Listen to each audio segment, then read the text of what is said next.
Sans valeur perçue, vous ne vendrez jamais. Valeur perçue, on entend ça partout. Qu'est-ce que c'est? Moi, je te propose qu'on aille sur Wikipédia, parce que nous sommes des gens qui ne connaissons pas grand-chose au marketing. Voilà. C'est vrai, on a décidé maintenant de suivre les définitions. Ouais. Parce que vous savez, on n'est pas allé à l'école, parce qu'on est déscolarisé depuis l'âge de 8 ans. De 18 ans, tu vois, tu vois. 18 ans. On va vous lire la version Wikipédia. Moi, ce qu'on m'a dit, hein, je sais pas pour toi. Il y a ceux qui vendent pas cher, et il y a ceux qui vendent très cher. C'est vrai. Et tout est une histoire de valeur perçue.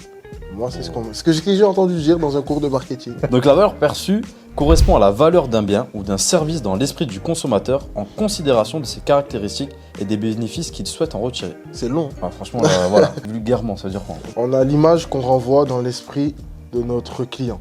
En gros, on vend un produit, on vend un service. S'il nous paye un peu plus cher que la moyenne, c'est parce qu'il y a forcément une image un peu plus soutenue que notre concurrent. En gros, la valeur que tu donnes à ton produit, à ton service. Donc il y a 3 valeurs qu'on relie à la valeur perçue. Donc la première, c'est la valeur d'usage.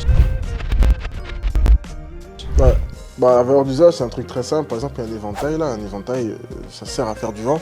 On va pas s'inventer une vie et dire que c'est un ventilateur. Non, c'est un éventail, ça fait du vent pour une personne. C'est vraiment très pragmatique. C'est vraiment la valeur qu'on appelle objective, où on compare 2 caractéristiques bêtes et simples. C'est là où le marketing n'intervient pas, entre guillemets. Voilà. C'est le produit pur, son usage, bah voilà, valeur d'usage. Ensuite, on a la valeur hédonique. En gros, la valeur hédonique, c'est tout ce qui est émotionnel. Par exemple, comment je me sens quand j'utilise le produit ou ce service. Par exemple, comment je me sens quand je travaille avec Sauce. Bah, je me sens chaud. J'ai une bonne com, tout est bien fait, tout est bien ficelé. On va percer. Voilà. Et souvent, par exemple, je pense à la Madeleine de Proust. On se rappelle de ce produit à l'époque, ça nous rappelle notre enfance et tout. C'est vraiment l'émotion pure. Et là, vraiment, on rentre dans le marketing à fond parce que c'est surtout ceux-là où on travaille la plupart du temps. Et ensuite, on a la valeur de signe. Ouais. En gros, c'est comment est-ce que tu te sens chaud quand tu as ta roro, tu vois. En gros, c'est vraiment ton statut. Est-ce que ça apporte une valeur à ton statut? Est-ce que tu as une valeur sociale qui augmente lorsque tu utilises le produit? On remarque beaucoup ça avec les Rolex. En plus, ouais. C'était pas vraiment une blague en fait. Lorsqu'on a une Rolex, si on la porte au poignet et que les gens le voient avec, eh ben on se sent chaud. Et c'est très important. Ouais, ce côté d'appartenance qui est hyper important, c'est dans les valeurs fondamentales. Quand on prend la pyramide Maslow, on fera bientôt une vidéo dessus. Mais cette valeur d'appartenance, les Rolex, c'est l'exemple le plus classique qu'on a au final. Hein. Ouais, c'est ça. Parce que ça donne l'heure, une montre, la montre que j'ai là vaut 200-300 balles, c'est le même prix. C'est pas du tout le même prix, mais ça donne la même heure. À quoi ça sert du coup d'utiliser, de travailler sa valeur perçue? Donc premièrement, ce que j'ai dit au début, ça sert à monter les prix. C'est qu'on peut vendre ce qu'on veut à n'importe quel prix du moment où il y a des clients qui sont prêts à l'acheter. Ça veut dire que si demain tu veux vendre, je sais pas moi, juste une coque de téléphone, une coque de téléphone, tu peux la vendre à 300-400 euros s'il y a des gens qui sont prêts à l'acheter. Tout ça, ça relève de la valeur perçue. Parce que si le client se dit, bon, ça vaut ce prix-là, ah bah il va l'acheter parce que ça vaudra ce prix-là dans son esprit. Tout à l'heure on parlait, on n'a pas entre guillemets de grille tarifaire dans la vraie vie. Un stylo ça vaut 1 euro. Si t'es au-dessus d'1 euro, t'es pas dans la bonne grille tarifaire. En fait c'est vraiment, on prend un Bic et la sous-marque de Carrefour on va dire. Il va écrire sans doute, pareil, il va écrire pendant 2 mois, il va écrire. En fait c'est dans ta tête, tu vas t'imaginer plein de vies. Et des fois souvent ça passe par le design aussi. Ce qui marche en ce moment c'est l'épuré. Plus c'est épuré, t'as l'impression que ça relève du luxe. Alors c'est pas forcément vrai, mais tu as vraiment cette impression de waouh, ils n'ont pas besoin d'en faire trop, ils n'ont pas besoin d'en faire des tonnes pour qu'on sente cette valeur perçue. Tu sais que c'est vachement lié à une valeur écologique aussi maintenant, le côté épuré, parce que tu pollues moins, parce que tu as moins de... Souvent l'épuré c'est des couleurs assez sobres, et tu vois les colorants, le rouge, le tout ça c'est hyper énergivore en termes de tout ce que tu utilises, par exemple en termes d'encre, en termes de fil, en termes de tout ça, tu vois. Et du coup, le style épuré, c'est vraiment aussi cette notion écologique qui rentre dans la tête des gens. Et c'est pour ça que les logos sont épurés, parce que souvent les logos, tu les printes sur un gobelet, sur un t-shirt, tout ça. C'est pour ça qu'ils ont enlevé le gros rouge, le gros vert, tu vois, ils font que des choses épurées. Et du coup, maintenant, c'est vert. C'est une forme de greenwashing, de rien, là, de rendre épuré ton enseigne, ce que tu fais, tout ça. Après, ça a l'air logique quand tu le dis, puisque avant tout était de manière saturée. Il fallait saturer pour montrer qu'on a. Et là, c'est vrai que plus c'est épuré, plus ça monte en valeur. C'est pour ça que la plupart des logos, c'est vrai, même notre bureau, on essaie de l'épurer au maximum. Donc c'est pas pour rien, ça a l'air, c'est cohérent et je pense que c'est pas de la merde. C'est gentil. Et donc aussi, on avait dit que la valeur perçue, ça te permet aussi de monter les prix, mais aussi augmenter, par exemple, tu cherches des financements. obtenir plus de financement. Comment ça peut t'aider ça? En gros, c'était une start-up.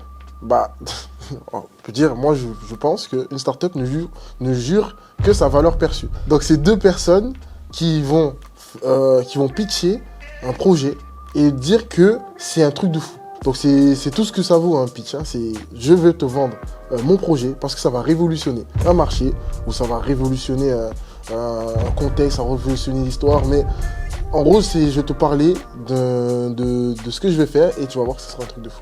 Tout simplement. Ouais, c'est ça, en gros, souvent, la valeur de la boîte au final. C'est la valeur perçue de la boîte. Parce qu'on a des métriques souvent, par exemple, on va faire une levée de fonds. Le principe d'une levée de fonds, c'est augmenter ton capital avec des investisseurs. Donc ça, c'est la base. Donc la plupart du temps, tu peux pas te baser sur quelque chose parce que tu n'as rien vendu encore. Le produit n'est pas sorti. C'est juste, entre guillemets, du bullshit, même s'il y a des valeurs qui sont ajoutées derrière. C'est juste se dire, aujourd'hui, quand je te parle, ma boîte, elle vaut 2 millions d'euros. Donc je veux que tu investisses tant pour avoir tant de capital. Et du coup au final c'est que de la valeur perçue. Oui. Parce que oui il y a un temps de CA tu peux te projeter, dire que c'est ça, ceci, mais en vrai c'est juste que c'est par exemple les boîtes qui se font racheter aussi, c'est pareil. Genre il y a une valeur monétaire évidemment où on se base sur, vas-y souvent c'est 3 fois le CA à l'année que tu achètes ça, tu vois. Mais c'est juste te dire, ils ont une image qui est tellement élevée que moi j'ai envie d'acheter ça. C'est vrai. Et de l'incorporer à mon écosystème, à mes holdings, à tout ça, tu vois. Oui, parce que quand on a vu sur M6, dans Qui veut être mon associé, il ne jure que par l'émotion. Je vais vous raconter une histoire. Il y a 20 ans, on est venu me voir pour savoir si en donnant des vitamines et des compléments alimentaires aux enfants dans les écoles, on arrivait à réduire le cancer 20 ans plus tard. C'est pour ça qu'ils font beaucoup de storytelling. On fera une vidéo aussi sur le storytelling. Ils font beaucoup de storytelling par rapport à l'histoire, par rapport à des événements qui leur est arrivé. Et c'est uniquement juste pour toucher l'émotionnel et l'affectif des personnes avec qui ils parlent en face. En gros, obtenir du financement, c'est vraiment une histoire de valeur perçue et rien d'autre. C'est ça. Et pour continuer dans cet axe-là, dans la valeur perçue aussi, du coup, tout simplement, on améliore notre image en fait. Ouais, parce que si on a l'air chaud et qu'on l'est vraiment en plus, c'est fort. Mais parce qu'on a souvent vu des boîtes qui font n'importe quoi. Genre, c'est de la merde, leur produit, c'est de la merde en boîte. D'ailleurs, il y a quelqu'un qui a vendu de la merde en boîte et très cher parce qu'ils avaient de la valeur. Mais en vrai, il faut juste se dire que si on a des gens prêts à acheter cette merde en boîte, c'est qu'il y a un marché et on peut le vendre cher. Et c'est jusqu'où ils peuvent payer à ce prix-là. Par exemple, j'ai vu dans un film, il a dit, regarde, là je vais me faire remarquer. Il a dit, tu vas voir que tout le monde va me remarquer dans la salle. Là, il y a un mec, il avait l'air riche. Il était riche parce qu'il a pris un plat très cher. Lui, il a dit, regarde ce que je vais faire. Je vais dire à la serveuse de me prendre ce plat-là, ce plat-là, ce plat-là, ce plà-là, ce plat-là. Les plats les plus chers du restaurant. Ouais. Et à chaque fois, il disait, j'ai pas fini de manger, je vais prendre ça. J'ai pas fini de manger, je vais prendre ça. Et à partir de bout de moment, tu vois que tout le monde le regarde. Ouais. Parce qu'ils se disent, wow, combien il a d'argent alors qu'il n'a pas un rond. Okay. Mais du coup, tout le monde se dit, waouh, faut que je m'assette à la table de ce mec. Okay. Et au final, c'est pas lui qui va payer. Parce que les gens, ils sont aussi riches que lui. Du coup, ils vont tous venir manger à sa table. Parce qu'on sent que le gars, il est riche. Ouais. Donc, il peut assumer tout ça. Okay. Mais moi aussi, je suis aussi riche que lui. Je vais montrer que, entre riches, on se comprend. Donc, du coup, tout le monde va mettre des parts.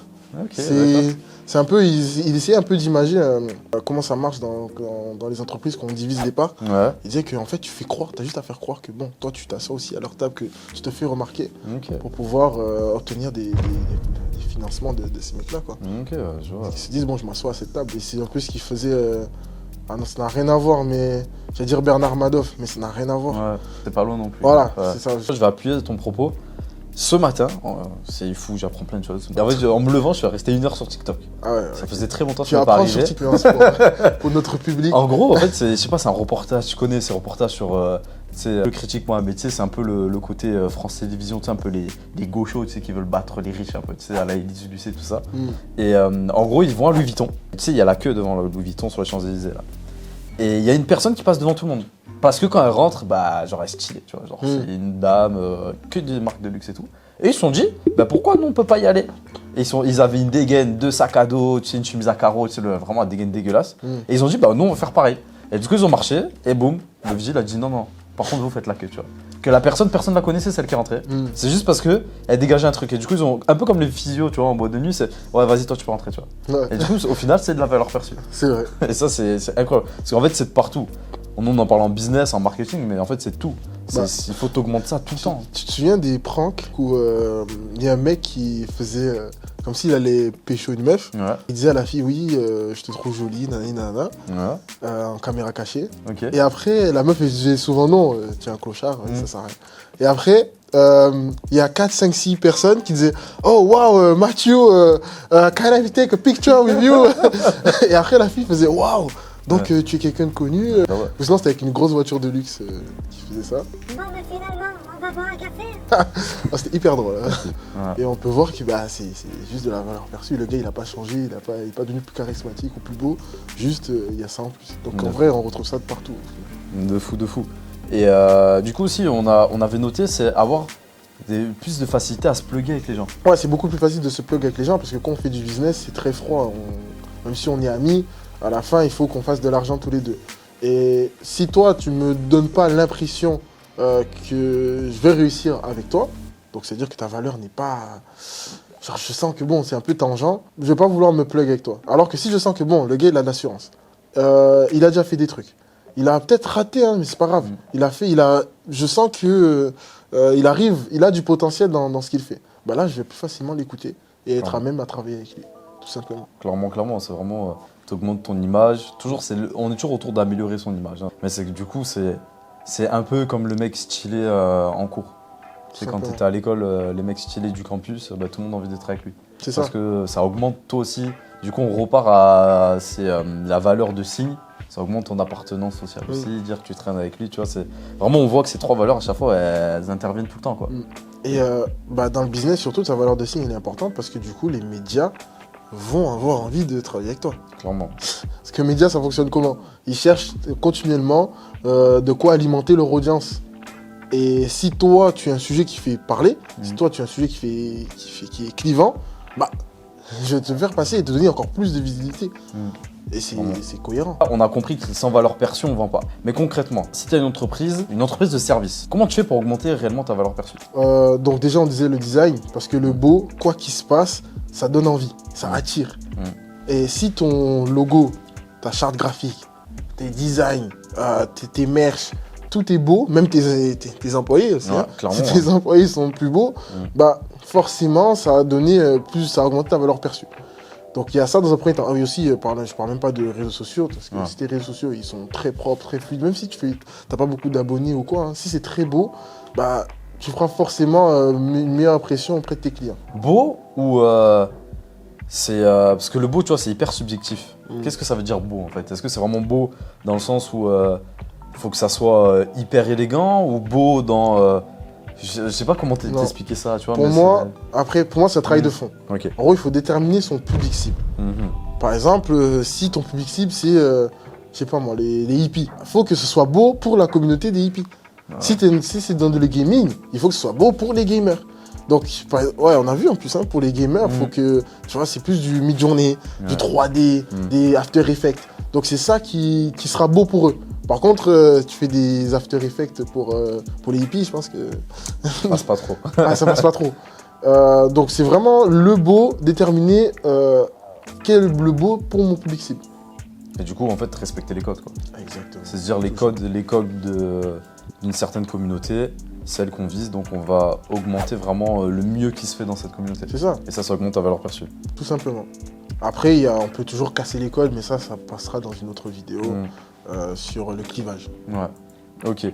Donc là, pour un service, donc tu parlais du beau. Ensuite, tu avais une autre façon d'augmenter ta valeur perçue? Il y a le discours de ton entreprise. Comment tu te vends? Comment tu parles de toi? Et comment on parle de toi aussi? C'est-à-dire que lorsque tu vas voir des gens, il ne faut pas que tu dises « Ouais, peut-être que mon entreprise va réussir. Je pense que dans mon marché, on va faire ça. » Non. Assurance à tous les coups. Parce que tu es une image, tu représentes ton entreprise. Et si on a des employés, il faut absolument leur imprégner ça. Parce que on a tous connu ce restaurant, ou même ce service, hein, ce restaurant où la personne t'accueille mal. Et du coup, c'est tout le resto qui prend un coup. Hein. Tu as un mauvais avis sur Google. Clairement. Ouais. Tu as un mauvais avis dans le bouche à oreille. C'est-à-dire que ça va commencer à... Il suffit que tu touches la mauvaise personne et tu as perdu une quarantaine de clients. Donc, c'est tout un discours qui doit être cohérent. C'est-à-dire qu'on doit dire aux employés, nous on le fait nous, on dit à nos collaborateurs, faut représenter l'ADN South. Il y a une manière de communiquer, il y a une manière de faire les choses et de parler entre nous aussi. Parce que c'est tout un ADN et après quand on va sortir, on va être à l'extérieur, il faudra représenter ça. En gros, la communication ne va pas s'arrêter juste sur la communication sur les réseaux sociaux, communication sur un flyer, tout ça. C'est vraiment, en fait, c'est une entièreté. C'est pour ça que nous, on part souvent dans nos plateformes de marque, les brand plateformes qu'on met en place. C'est le côté ambassadeur. Qu'est-ce que c'est être ambassadeur de la marque? Et c'est une marque, c'est n'importe quoi. Ça va être une entreprise qui vend des chaussettes, une entreprise de service, un influenceur. Franchement, c'est comment on développe cette marque et quels sont les éléments, même les éléments de langage, tu vois, comme on parlait l'autre jour. On va pas utiliser de négation, par exemple. Où il y en a, ils vont utiliser énormément de négation, tu vois. En fait, c'est pas standardisé. C'est juste ce que tu veux retranscrire. Et tu vois, il y a un aspect fondamental aussi, c'est être capable de te résumer en une phrase aussi, tu vois. Pour qu'on se rappelle de toi et que se dire, c'est dans ça qu'ils ont leur valeur perçue qui est augmentée, tu vois. C'est vrai. Parce que c'est ça. Et cette phrase, elle doit toujours avoir un côté, du coup, émotionnel. Ouais. Et c'est pour ça que souvent, moi, ce qui me fait rire, c'est le côté ingénieur où les gars, ils disent, tu vois, mon produit, il est incroyable. Il a cette caractéristique-là, genre, il est vegan, il est machin, ceci. Mais on oublie l'émotion. Genre, on oublie que les gens, ils achètent grâce à ça, tu vois. Et c'est par exemple les services, il y en a plein qui font ça, tu vois. Je vois nos concurrents, ils se battent en disant que ah ouais, je fais les meilleures photos, je fais les meilleurs ceci, oui, mais c'est bien, mais ça apporte pas de l'émotion au client. C'est vrai. Et tandis que tu expliques que, en fait, toi, tu vas les aider dans leur voyage, dans leur quête à atteindre leur vision. Toi, tu vas être là dans cet accompagnement-là, tu vas porter toute une équipe. Tout ça, tu vois, c'est de l'émotion, c'est quelque chose, on vit ensemble, tu vois. Et je trouve ça hyper important à mettre en place. C'est vrai. Donc tout cet ADN et caractériser ça. Et du coup, j'avais une question à te poser, qui est... bon, après, on est d'accord, donc ce sera pas forcément un débat, je pense. Mais c'est plus important, du coup, quand on parle de valeur perçue aussi, et tout en compte, c'est plus important le fond ou la forme? La forme. Après, je pense que tu faut regarder, ce sera la vidéo sur le fake it. Prochaine vidéo, peut-être. On mettra un lien, si jamais. Que on utilise ici. T'as d'autres aspects pour la valeur perçue? Moi, je vais juste dire un truc, c'est pour les influenceurs. Il y a beaucoup trop d'influenceurs qui sont pas assez sûrs d'eux et confiants lors des soirées, même si c'est pas des soirées réseau, mais c'est des soirées réseau en fait. Lorsque vous êtes entre influenceurs ou qu'il y a des marques en votre présence, si vous êtes un influenceur mode, il faut être stylé dans votre thématique.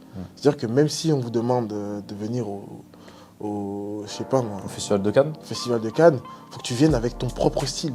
Tu vas pas venir en costard cravate très sobre. Non, si tu es dans la mode et que ton style c'est être extravagant, il faut que tu viennes extravagant. Et quand tu parles, on sent ton assurance dans ton style. Voilà, si tu es dans l'humour, tu ne peux pas être pas drôle. Tu ne peux pas être oui, ça va dans ma vie, ça va très bien. Salut. Non, il faut que tu sois drôle, il faut que tu fasses rire tout le monde.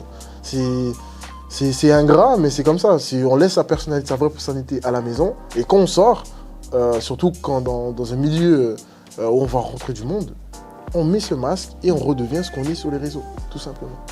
Donc c'est pour ça, avant ça, il faut définir son personnage. Et pas croire qu'on fait n'importe quoi, qu'on n'a pas de DNA. Et du coup, sinon, on voulait aborder un cas concret. Parler des sneakers, c'est de la valeur perçue.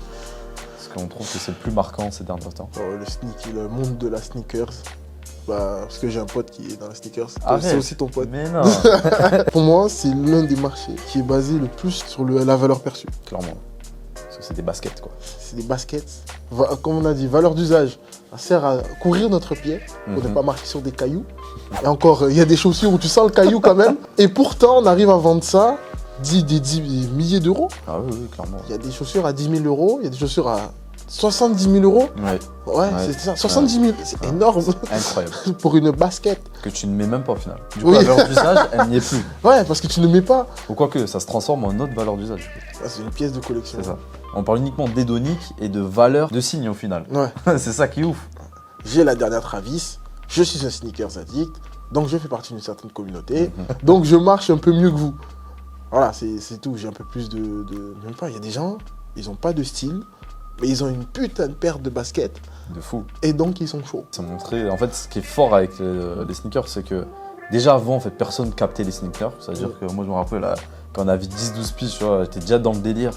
Tu mettais une paire de 11, personne ne connaissait ce que c'était et tout le monde disait oh, c'est des Jordan.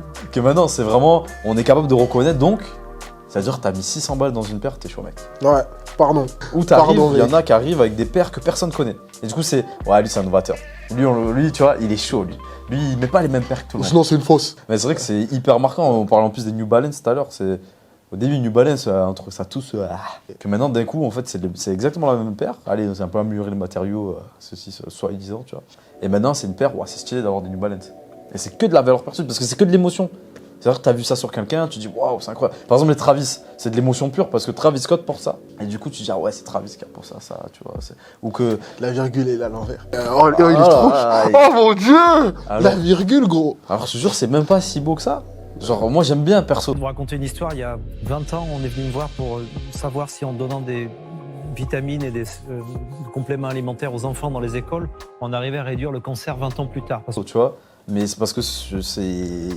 On m'a matrixé, tu vois, je suis matrixé. Ouais, tu as matrixé. Mais tu vois ce que je veux dire, c'est. Tu vois, par exemple, quand ils sortent une paire de dinks, ils racontent une fausse histoire. Storytelling. Pour vendre une paire de dinks qui a juste un coloris différent. Alors qu'on peut se dire, ah, il y a du bleu, du jaune, du vert. Choisis la couleur que tu préfères. Ouais. Sachez pour votre gouverne, c'est Thomas Detelot qui m'a appris ça. Les marques de luxe, lorsqu'elles rajoutent un storytelling à leurs produits, c'est 30% de vente en plus. Ouais. C'est ouf. Et du coup, on voit vraiment que c'est toutes ces valeurs émotionnelles qui sont importantes. Donc, bon, on a fait à peu près le tour sur la valeur perçue. On a dit 10 minutes de podcast. Waouh. Je vais pas te pense... dire à quelle heure on a commencé, sinon on va paniquer. Je pense que voilà, on a bien dépassé. Mais en tout cas, j'espère que ça vous a plu. Vous avez appris des choses. Vous êtes toujours là, vous êtes la famille. En tout cas, merci beaucoup. C'était la chaîne Au fond de la classe. On est Morgan et Mike de South Management. Et on est stylé comme entreprise, on a une putain de valeur perçue. tout ça. Avec assurance, on vous a dit. Allez, ciao.